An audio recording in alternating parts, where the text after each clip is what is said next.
IT resources मध्ये,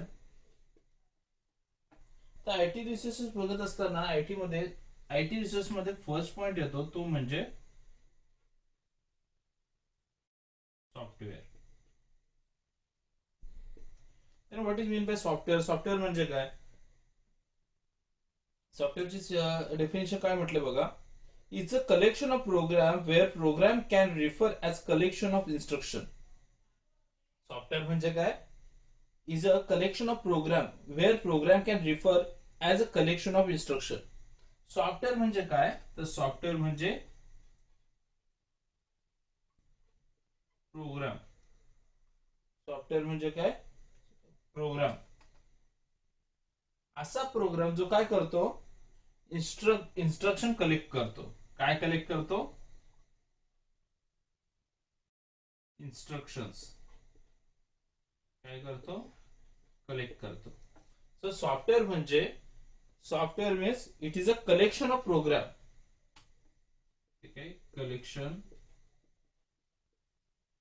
software is a collection of program where program can refer as a collection of program can refer as a collection of instruction. Software is a collection of program where program can refer as a collection of instruction. म्हणजे काय? Software म्हणजे collection of program, प्रोग्रामचं collection, जे program काय करतात की instruction collect करतात. Instruction collect करणाऱ्या प्रोग्रामच्या कलेक्शनचं कलेक्शन म्हणजेच software. Then software can be classified into two parts. आता हे सॉफ्टवेअर जे आहे ते काय होतं? टू पार्ट्स मध्ये क्लासिफाय होतं. कोणते two parts? First one application and second one system. First one application, second one system. Okay. Software दोन पार्ट मध्ये डिवाइड होतं, ऍप्लिकेशन अँड सिस्टम. देन आता आपण आधी बघूयात what is mean by application. Application software is called as end user program because it helps user to work, include such things as database program, word processor, web browser and spreadsheets. Multiple application bundles together as a package are sometimes referred to as application suites. Application म्हणजे काय आहेत? तर applications means काही अशा पद्धतीचे software की जे तुम्हाला थोडक्यात रन करता येतात, किंवा जे ऍप्लिकेशन्स तुम्ही इन्स्टॉल करू शकताय तुमच्या पीसीला, तुम्हाला मॅन्युअली इन्स्टॉल करता येतात. सो अशा पद्धतीचे किंवा ज्याच्यामध्ये तुम्ही डेली वर्क तुम्ही करू शकताय, अशा पद्धतीचे सॉफ्टवेअर्स येतात. ते कुठल्या कॅटेगरी मध्ये येतात? ऍप्लिकेशन्स मध्ये. मग सिस्टम मध्ये काय येतं? तर सिस्टम मध्ये जे काही सॉफ्टवेअर्स येतात त्याचं तुमच्यापेक्षा जास्त आयटीचे स्टुडंट ते एक्झॅक्टली सांगू शकतात, कारण ते बेस शिकलेले आहेत की ज्याच्यामध्ये प्रोग्राम्स असतात. प्रोग्राम्स मीन्स कम्प्युटरची इंटरनल सिस्टम. मग त्याला आपण ओएस म्हणतो, पण ओएस बद्दल आपण पुढे शिकणार आहोत. इंटरनल सिस्टम, मग त्याच्यात काय केलं जातं? तुम्ही जर सी प्लस प्लस हे जे लँग्वेजेस आहेत ते शिकल्याच्या नंतर तुमच्या लक्षात येतं कंपाईल. एक minute. System software,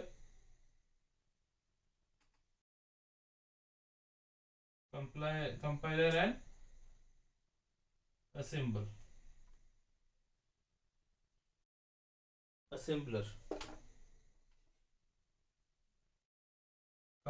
compiler and assembler. System मध्ये काय येतात की कंपायलर अँड असेंबल. म्हणजे इथे तुमचं इंटरनल वर्क जे की कम्प्युटर सिस्टम मध्ये इम्पॉर्टंट आहे सिस्टम मध्ये, पण ते तुम्हाला कुठेही ऍप्लिकेशन रूपामध्ये अवेलेबल नाहीये. सो असे जे सॉफ्टवेअर्स आहेत, इंटरनल सॉफ्टवेअर्स किंवा इंटरनल सिस्टम सॉफ्टवेअर्स आपण त्याला म्हणतो, की ते सिस्टम मध्ये ऑलरेडी बाय डिफॉल्ट तुम्हाला मिळतात. सो असताना कंपाईल, असेंबल. सो सॉफ्टवेअरचे दोन पार्ट पडतात, ऍप्लिकेशन आणि सिस्टम. देन आता सॉफ्टवेअर झाल्याचे तर सॉफ्टवेअर मधला एक एक महत्वाचा part.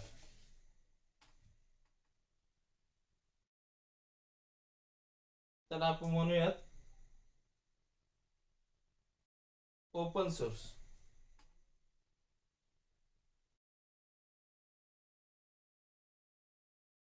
Open source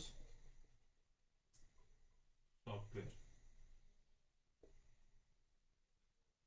what is mean bye open source software? तुम्हाला कोणाला माहिती आहे का की ओपन सोर्स सॉफ्टवेअर म्हणजे एक्झॅक्ट काय?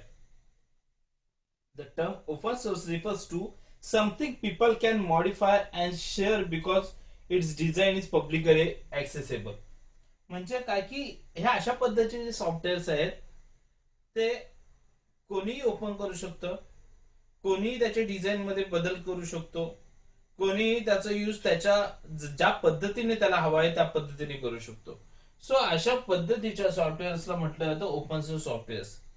आता याचे काही एक्झाम्पल्स आहेत ते पुढे आपण बघणारच आहोत, पण तरी ते बघण्याच्या आधी मी तुम्हाला इथेच सांगतो म्हणजे मला पुन्हा एक्सप्लेन करायची त्याची गरज नाहीये. सो याचं एक एक्झाम्पल आपण जर घेतलं तर आपला रेग्युलर यूज करतो आपण ते Google Chrome.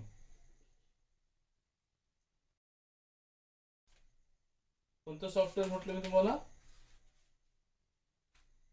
Google Chrome. Google Chrome आता हे सॉफ्टवेअर तुमच्या पद्धतीचं आहे. ज्यावेळेला गुगल क्रोम ब्राउझर तुम्ही इन्स्टॉल करताय तुमच्या पीसीला किंवा तुमच्या कम्प्युटर्सला, त्याच्या वेळेला त्याच्या नेव्हिगेशन मध्ये काय कोणकोणत्या गोष्टी नेव्हिगेशनला तुम्हाला ठेवायच्यात, कोणकोणते टूल्स ठेवायचे तुमच्यावर डिपेंड असतं. तुम्ही त्याच्यात ऍड करू शकताय, किती पेजेस तुम्हाला हवेत ओपन करायचे तुम्ही ठरवू शकताय. तर तुमच्यावरती फ्रीडम दिलेलं आहे तुम्हाला. प्लस तुम्हाला गुगल क्रोम आहे, आता तुम्हाला बऱ्यापैकी लोकांना माहिती आहे की मला माहिती नाही, त्याचंच एक सॉफ्टवेअर गुगलचं म्हणजे जीमेल तुमचं. आता आउटलुक सारखं जे मायक्रोसॉफ्टचं आउटलुक आहे त्या आउटलुक मध्ये जीमेल जेव्हा कन्फिगर केलं जातं किंवा तुमचं सॉरी जीमेल म्हटल्यापेक्षा एखादा ईमेल आयडी आउटलुक कन्फिगर केलं जातं, त्या ईमेल आयडी असतो तिथे मग तुमचे पीओपी ट्रान्सफर प्रोटोकॉल वगैरे, टीपी ट्रान्सफर प्रोटोकॉल वगैरे असे बरेचसे कोड्स असतात. आता हे कोड जनरली सगळेच ब्राउझर देत नाहीत कारण ते ओपन सोर्स नाहीये, त्यांच्याकडे त्यांची सिक्युरिटी असते. पण ह्याचे तुम्हाला हे जे ट्रान्सफर प्रोटोकॉलचे काही कोड्स आहेत ते कोड जनरली तुम्हाला अवेलेबल होतात. त्याच्यामुळे तुम्हाला जेव्हा आउटलुक कन्फिगर करायला जातात त्यावेळेस काय होतं की जीमेलचं जर अकाउंट असेल ते फार इझिली ते तुम्ही कन्फिगर करू शकताय. सो हे तुम्हाला सो गुगल क्रोम जे म्हटलं हा ओपन सोर्स सॉफ्टवेअर आहे. त्याच्यामुळे काय होतं की याच्यामध्ये तुम्हाला बऱ्याच साऱ्या गोष्टी मॅन्युअली ऍड करता येतात. प्लस याचा अजून एक फायदा असा होतो, ज्यावेळेला टीचिंग एखादा तुमच्या स्टुडंट एखादा एक स्टुडंट आहे त्या स्टुडंट्सला नवीन ब्राउझर काहीतरी बनवायचं आहे किंवा नवीन एखादं सॉफ्टवेअर बनवायचं आहे, तर ह्याचं प्रोग्रामिंग कसं आहे हे त्यांना तिथून मिळू शकतं किंवा त्यांना तिथून कलेक्ट करता येतं. मग ह्याचं एकदा प्रोग्रामिंग कळालं की त्याच्यावरून आपले नवीन नवीन सॉफ्टवेअर बनवण्यासाठी त्या स्टुडंट्सला हेल्प होते. सो किंवा गुगल क्रोम वरून त्याला हवी असलेली कोणती इन्फॉर्मेशन तो काढू शकतो.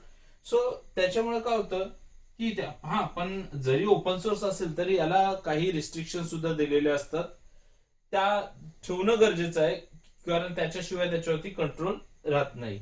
सो हा ओपन सोर्स सॉफ्टवेअर मधला जो म्हणजे काय ते आपण आधी समजून घेतलं. देन आता बघूयात आपण कंट्रोल.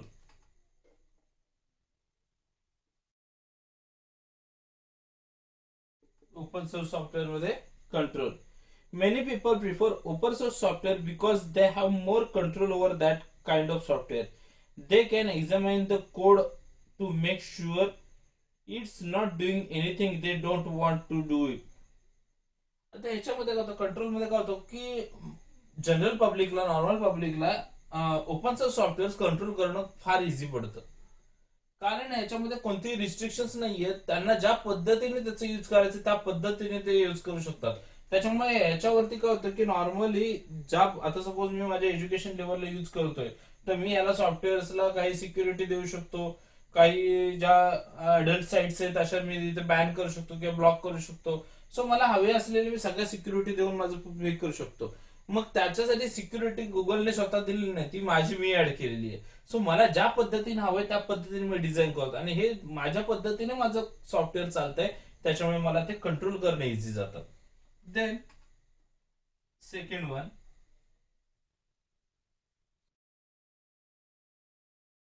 ट्रेनिंग.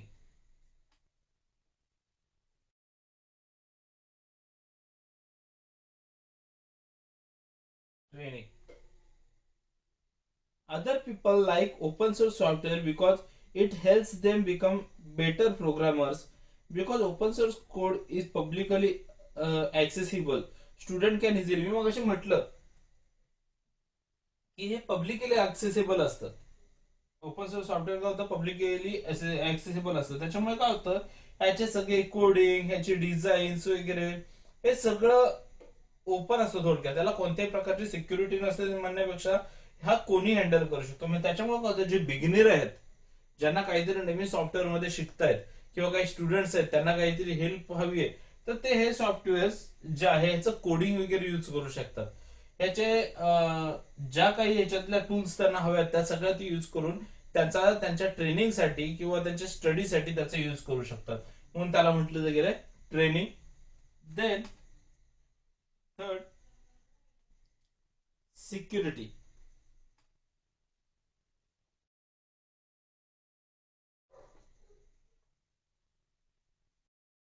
आता हे म्हटल्यामुळे ह्याचं सिक्युरिटी का म्हणणार, आता तुम्ही म्हणून ओपन सोर्स आहे मग त्याच्यात एक्झॅक्ट सिक्युरिटी कशी मिळणार. ओपन सोर्स आहे म्हणजे तो पब्लिकली ओपन आहे, कोणी कसा युज करू शकतो.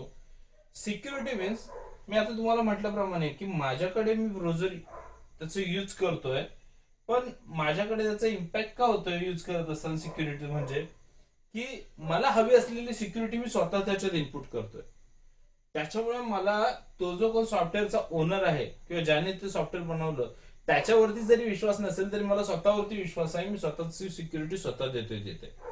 प्लस ज्यावेळेला तुम्ही एखादा ओपन सोर्स नाही तर तुम्ही एखादं मॅन्युफॅक्चरर सॉफ्टवेअर घेता की एखादं बनवलेलं सॉफ्टवेअर घेता, त्यावेळेस काय होतं की तुमचा डाटा जो आहे तो तुम्ही त्या मॅन्युफॅक्चरच्या परमिशन शिवाय तो तुम्ही कुठे कोणत्याही पद्धतीने त्याच्यात इनपुट देऊ शकत नाही किंवा तुम्हाला खूप सारे प्रॉब्लेम्स येतात.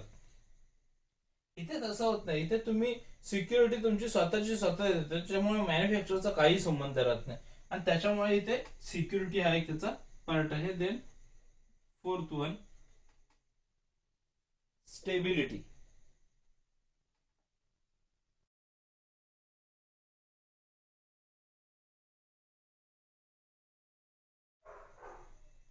So many users prefer open source software to proprietary software for important long-term projects, because programmers publicly distribute the source code for open source software. Users relying on that software for critical tasks can be sure their tools won't disappear or fall into disrepair if their original creators stop working on them. Additionally, open source software tends to both incorporate and operate according to open standards. Stability का म्हटलं याला की हे software तुमचं stable असतं. कारण सांगतो तुम्हाला एक्झाम्पल, जर सपोज एखाद्या मॅन्युफॅक्चर सॉफ्टवेअर आहे आणि त्याचा कंट्रोल तुमच्याकडे नाहीये, त्याचा कंट्रोल सगळा आहे कुठे, मॅन्युफॅक्चरकडे आहे, आणि त्याच्या इथून काहीतरी सर्व्हरला इश्यू आला किंवा काही प्रॉब्लेम झाले तर तुमचं ते सॉफ्टवेअर स्टेबल राहत नाही, त्याच्यामध्ये मग चेंजेस व्हायला सुरुवात होतात. ओपन सोर्स सॉफ्टवेअर्सला काय होतं की त्याचा कंट्रोलच तुमच्या हातात आहे, मग वरती जरी काही बिघडलं तरी त्याचा तुमच्या पद्धतीने तुम्ही त्याचा यूज करू शकताय, तुमच्याकडे ते स्टेबल राहतं. त्याच्यामुळे याचा कंट्रोल तुमच्या हातात आहे. ओपन सोर्सला तो ओपन सोर्स आहे, कोणी कंट्रोल करू शकतो, त्याच्यामुळे मॅन्युफॅक्चरचा त्याच्याशी फारसा संबंध येत नाही. त्याच्यामुळे काय होतं की हे सॉफ्टवेअर जे आहे ओपन सोर्स सॉफ्टवेअर जे आहे की त्याला स्टेबिलिटी मिळते.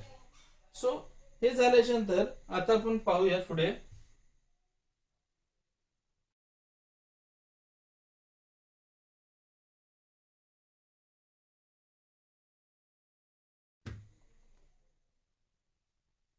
free redistribution. Sorry, the distribution terms of open source software must comply with the following criteria. आता क्रायटेरिया बघूयात आपण त्याचा, distribution criteria.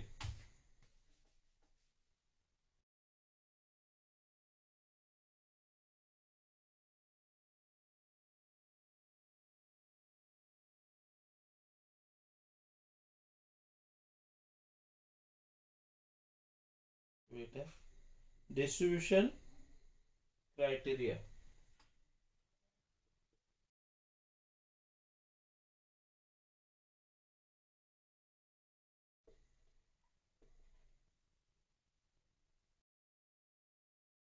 So distribution criteria बघूयात आता.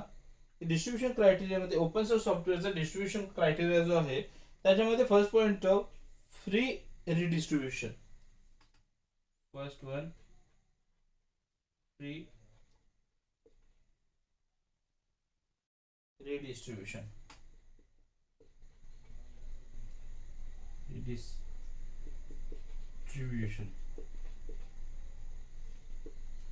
फ्री रिडिस्ट्रीब्युशन म्हणजे काय की याच्यामध्ये सपोज मी माझ्याकडचं गुगल क्रोम आहे, तुझं दुसऱ्या कोणाला तरी पेन ड्राईव्ह मध्ये द्यायचं म्हटलं तर त्यासाठी कोणतं लायसन लागतं का, किंवा कोणती फी पेड करावी लागते का, किंवा मी म्हणेन त्याला हा किंवा कोणतं तरी एक्स्ट्रा चार्जेस ज्याला की आपण टॅक्स लागतो, रॉयल्टी लागते का, नाही.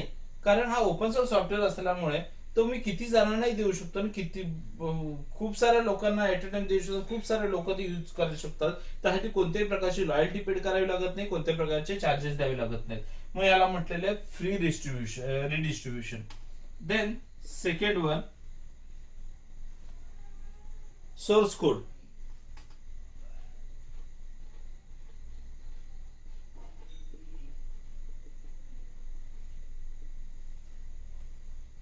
आता याच्यामध्ये काय होतं की याला एक आपला एक सोर्स कोड असतो, त्याला मी प्रोग्राम मध्ये म्हटलेलं आहे की प्रोग्राम मध्ये हे सगळं ठेवावं लागतं. कारण कसं आहे, जरी ओपन सोर्स सॉफ्टवेअर असेल तरी ते कोणाच्याही नावावरती कोणाच्या तरी नावावरती त्याचे पेटंट्स आहेत किंवा कोणतरी त्याचा मालक आहे.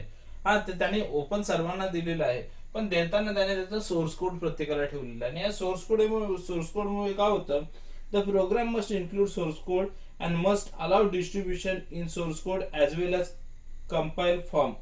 Where some form of product is not distributed with source code, there must be a well publicized means of obtaining the source code for no more than reasonable reproduction cost preferably. आता हा source code जो आहे, काय होतं की बऱ्याचशे जे softwares आहेत ते त्याचं सोर्स कोड देत नाहीत. कारण सोर्स कोड दिल्याच्या नंतर काय होतं की त्याची थोडक्यात तो पब्लिकली प्रेझेंट होतो, किंवा ते सगळं पब्लिकली शो होतं. आणि सोर्स कोड एकदा शो झालाय की त्याच्या प्रोग्रामिंग लँग्वेज आहेत किंवा प्रोग्राम कोणती यूज केले त्याच्यामध्ये जे काही कंट्रोल्स आहेत ते सगळे ओपन होऊन जातात. आणि हे काय होतं की त्याच्यामुळे बरेचसे मॅन्युफॅक्चर सॉफ्टवेअर जे आहेत ते काय करतात, हे सोर्स कोड प्रोव्हाइड करत नाहीत. पण ओपन सोर्स सॉफ्टवेअर्सला काय होतं की सोर्स कोड दिले जातात. सोर्स कोड दिल्यामुळे काय होतं की प्रोग्रामिंग करणाऱ्या किंवा मी मगाशी म्हणा एखादा स्टडी करणाऱ्या किंवा एखादा सॉफ्टवेअर नवीन सॉफ्टवेअर डिझाईन करणाऱ्याला सोर्स कोड असल्यामुळे काय होतं की हेल्प मिळते त्याला नवीन काहीतरी इनोव्हेट करण्यासाठी. सो डिस्ट्रीब्युशन क्रायटेरिया मध्ये या एक प्रकारे फ्री रिडिस्ट्रीब्युशन आणि source code. Then third one,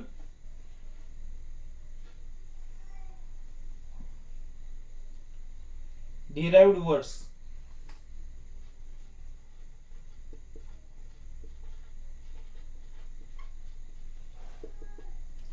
Derived works. त्याच्यामध्ये the license must allow modification and derived works and must allow them to be distributed under the same terms of the license of the original software. आता याच्यात काय होतं, ह्याला लायसन्सची गरज नसते असं नाही. म्हणजे बरेचसे सॉफ्टवेअर ओपन सोर्स मध्ये काही सॉफ्टवेअर असे आहेत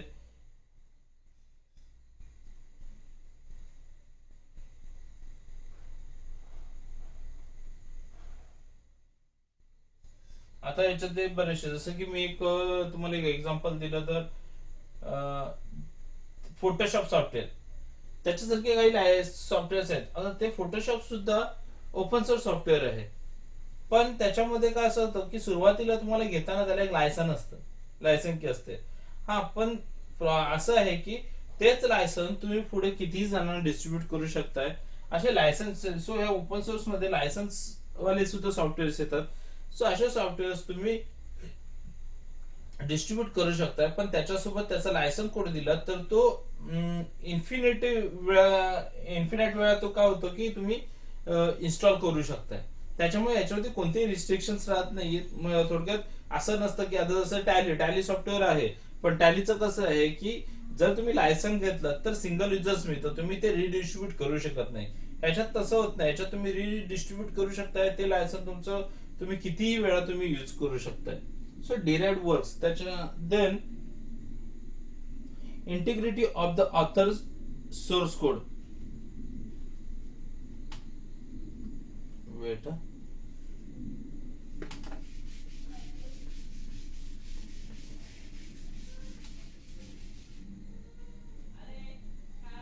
इंटिग्रिटी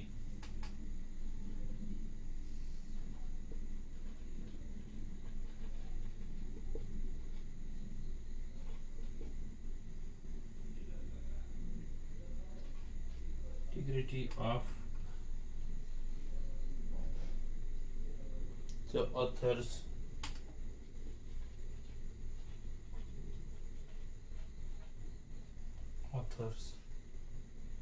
source code.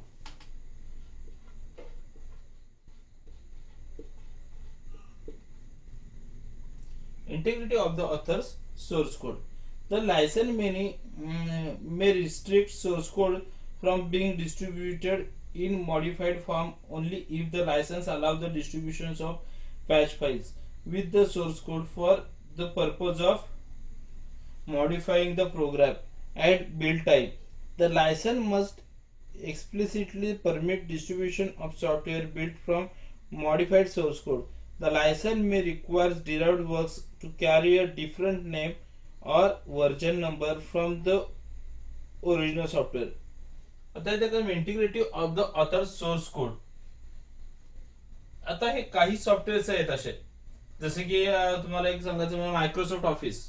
मायक्रोसॉफ्टचं जे काही हे आहे, मायक्रोसॉफ्ट ऑफिस सॉफ्टवेअर आहे, ते सुद्धा ओपन सोर्स आहे.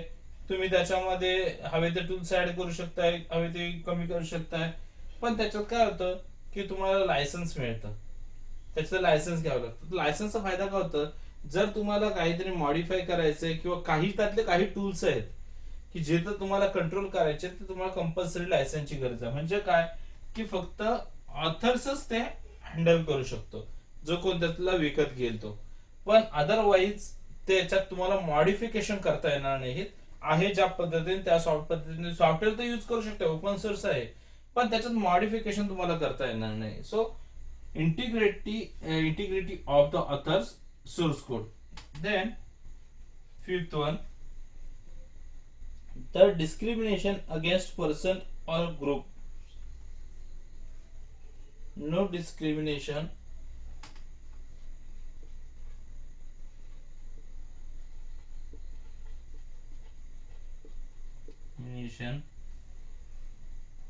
against persons or group.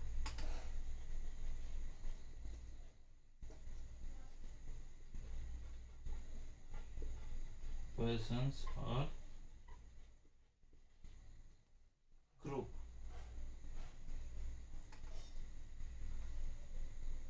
The license must not discriminate against any person or group of persons.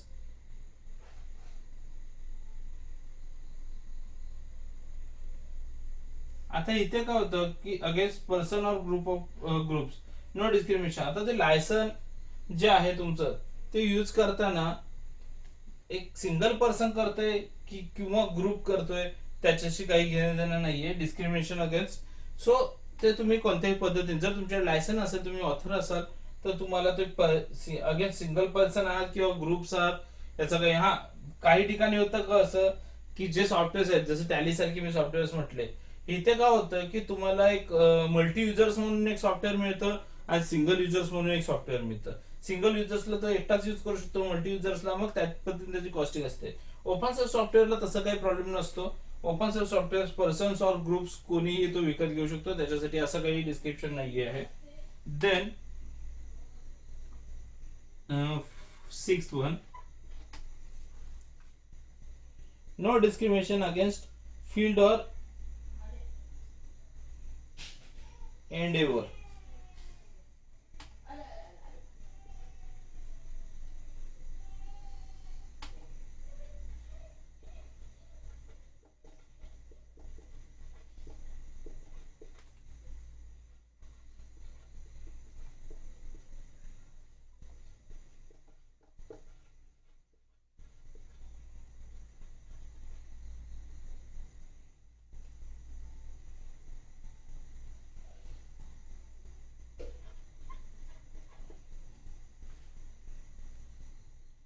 The license must not restrict anyone from making use of the program in a specific field or endeavor. For example, it may not restrict the program from being used in a business or from being used in a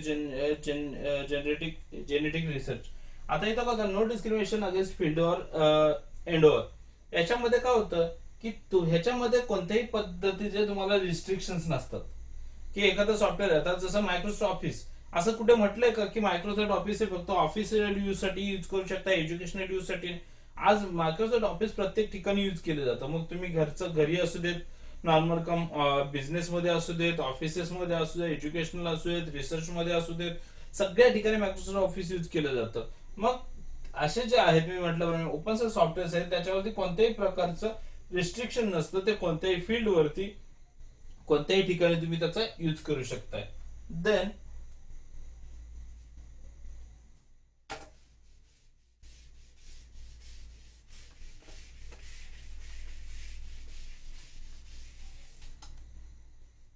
next point है distribution of licence. Seventh one,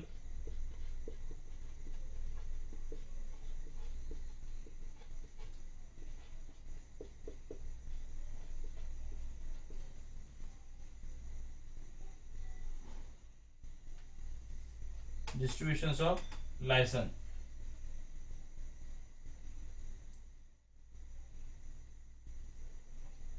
The right attached to the program, rights attached to the program must apply to all to whom the program is redistributed without the need for execution of an additional license by those parties.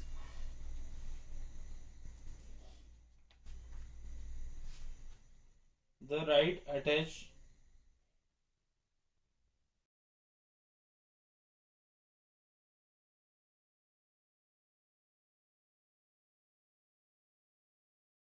आता याच्यामध्ये रिडिस्ट्रीब्युशन मध्ये असं म्हटलं की redistribute करताना licence पर्सनला किंवा ते licence मी ज्यावेळेला रिडिस्ट्रीब्यूट करतो, पुढच्याला देतो, तेव्हा अशा कोणत्याही त्याला त्याच्यामध्ये कंट्रोल करण्यासाठी किंवा ते सॉफ्टवेअर एक्झिक्यूट करण्यासाठी त्याला अशा कोणत्याही एक्स्ट्रा लायसन्सची गरज लागत नाही किंवा पुन्हा कोणतं तरी लायसन विकत घ्यावं लागत नाही. सो एकदा दिलेलं लायसन मी किती वेळा रिडिस्ट्रीब्यूट करू शकतो किंवा त्याचं डिस्ट्रीब्युशन मी वारंवार करू शकतो. Then next, the license must not be specific to a product.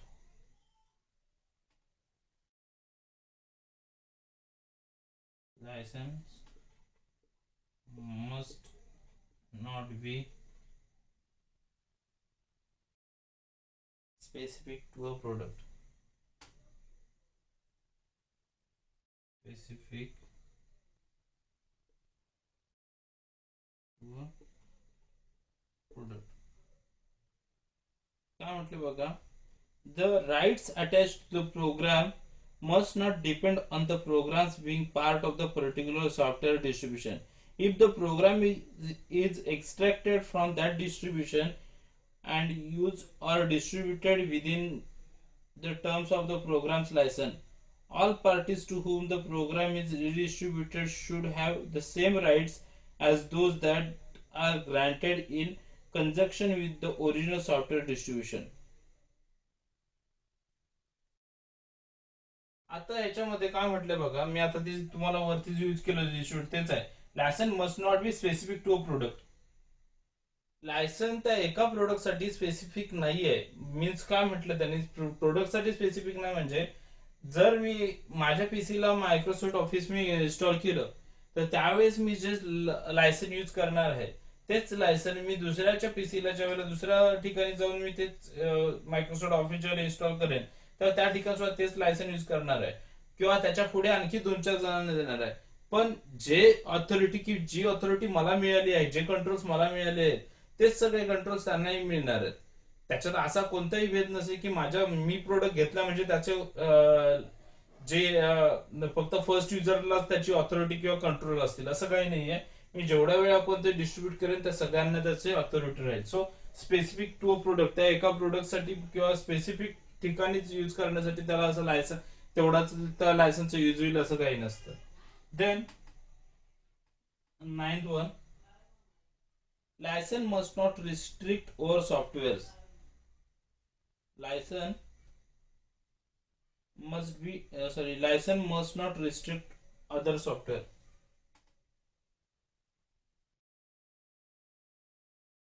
Must not restrict other software.